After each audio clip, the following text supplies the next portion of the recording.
এইটো ভিডিও তোমালোকৰ মাজত ক্লাস 10 কেইটামান মোস্ট ইম্পৰ্টেন্ট এছে লৈ আহিছো। এইটো ভিডিওৰ জৰিয়তে তোমালোকক জিকেটা আছে দেখাই দিম। ইয়াৰে পৰাই তোমালোকৰ এইচএসএলসি 2026 ত 100% শিওৰ কমন পাবা। যেহেতু তোমালোকৰ আৰু বেছি সময় নাই, তোমালোকৰ ৰুটিনখন দি দিলে ভালকে পড়া। এতিয়া কোন কেইটা চাব লাগে মই দেখাই দি আছো। 1 নং টু চাবা ডিসিপ্লিন টু মোস্ট ইম্পৰ্টেন্ট। তাৰপিছত তোমালোকে 2 নং টু চাবা। তাৰপিছত তোমালোকে 3 নং টু চাবা life of A great man Zubeen Garg. যেহেতু জুবিন গাৰ্গ আৰু আমাৰ মাজত নাই, সো তোমালোকৰ এবাৰ ইম্পৰ্টেন্ট আছে জুবিন গাৰ্গৰ বিষয়ে এটা ৰচনা লিখি শিকি যাবা। এটো মোস্ট ইম্পৰ্টেন্ট।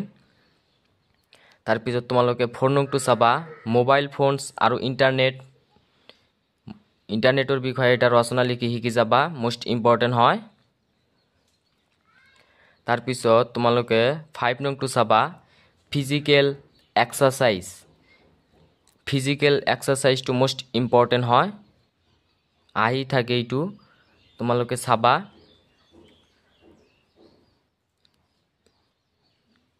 তোমালোকে 1 discipline, 3 life of a great man Zubeen Garg আৰু 5 নং টু চাবা ফিজিক্যাল এক্সাৰসাইজ।